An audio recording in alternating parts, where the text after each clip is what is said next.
আসসালামু আলাইকুম।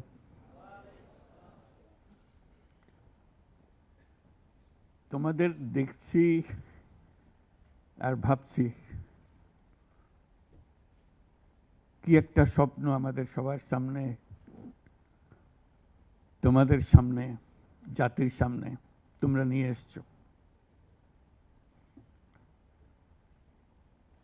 প্রথম শুরুতেই আমরা যারা শহীদ হয়েছে তাদের কথা স্মরণ করি। যারা শহীদ হয়েছে তারা চলে গেছে, এবং তোমাদের দিকে তাকাচ্ছিলাম, ভাবছিলাম তোমরাও শহীদ হয়ে যেতে পারতে। এটা শুধু ভাগ্যের খেলা, তুমি এদিকে রয়ে গেছো, সেই দিকে চলে গেছে। আজকে তারা আমাদের সঙ্গে বসতে পারত,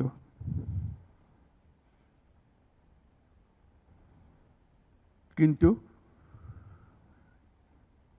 সেই সুযোগ তাকে দেওয়া হয়নি, তাদেরকে দেওয়া হয়নি। আমরা এপারের আর ওপারের মানুষ হয়ে গেছে শুধু ঘটনাচক্রে। কোন নিশ্চিত বলার উপায় ছিল না তুমি এখানে থাকবে, সে চলে যাবে। তুমি হয়তো 1 ঘন্টা আগে রওনা হয়েছে, 1 ঘন্টা পরে রওনা হয়েছে, এতেই তার সমস্ত কিছু পাল্টে গেছে। যখন হাসপাতালে যাই তাদের দেখার জন্য, তাকাতে কষ্ট হয়। এরকম তরতাজা একটা ছেলে, একটা মেয়ে এরকম ভাবে কিভাবে ছিন্ন বিচ্ছিন্ন হয়ে যায়। মাথার খোল চলে গেছে, এদিকে পা চলে গেছে। একজন তাজা তরুণ রংপুরে আমাকে বলল, ফুটফুটে একটা ছেলে, স্যার আমি সারা জীবন ক্রিকেট খেলতে চেয়েছিলাম, ক্রিকেটার হব। এখন দেখেন আমার পাটা কেটে ফেলেছে। ওই পা রাখার আর উপায় ছিল না।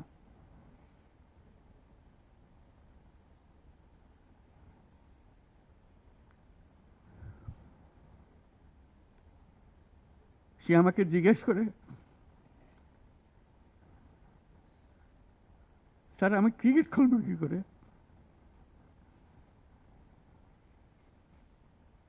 ক্রিকেট তার মাথার থেকে যাচ্ছে না, পা নাই।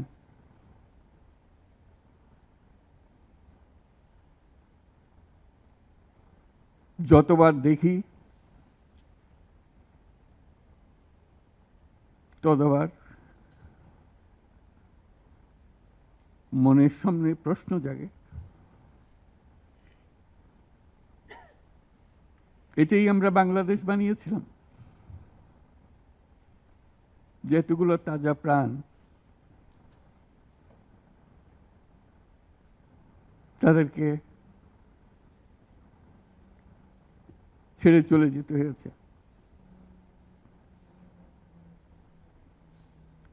আমরা যারা এখানে আজকে বসে কথা বলছি, তাদের একমাত্র দায়িত্ব তাদের যে ত্যাগ,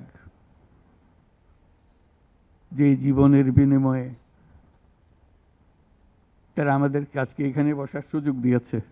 তারা না গেলে আমরা আজকে এখানে বসতে পারতাম না। সবাই আমরা যারা সরকারের মধ্যে বসছি, তোমরা যারা আজকে শান্ত মনে এখানে কথা শুনতে এসছো, কেউ এই ভূমিকায় আসতে পারতাম না।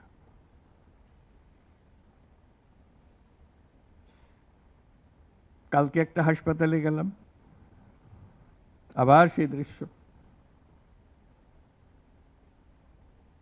কচি কচি প্রাণ, মাথার খুলি উড়ে গেছে, মাথার অর্ধেক নাই। গুলি মাথার ভেতরে রয়ে গেছে।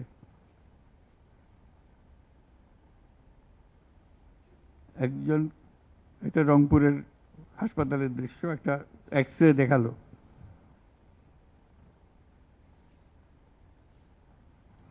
মানে দাগ, অসংখ্য ছোট ছোট ছোট ফুট ফুট ফুট ফুটে ফুটে করা ছবি।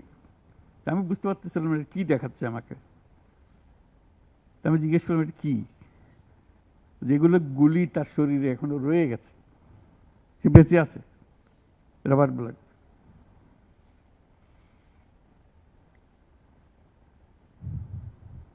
যতবার দেখি, যতবার শুনি,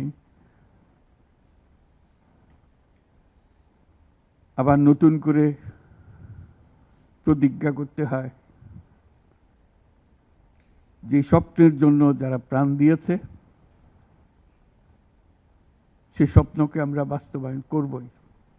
এটার থেকে আমাদের বেরিয়ে যাবার কোনো উপায় নেই। আমাদের যোগ্যতা না থাকতে পারে, আমাদের ক্ষমতা না থাকতে পারে, কিন্তু আমাদের প্রতিজ্ঞা রইল আমরা এটা করব।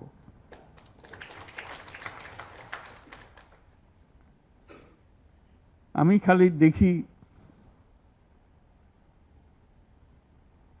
এই যে ছবিগুলো, আমি তাদের সাক্ষাতে ছবি বলতে যে দৃশ্য দেখলাম, এটা তো সবাই দেখছে না। যারা হাসপাতালে আসছে তারা দেখছে,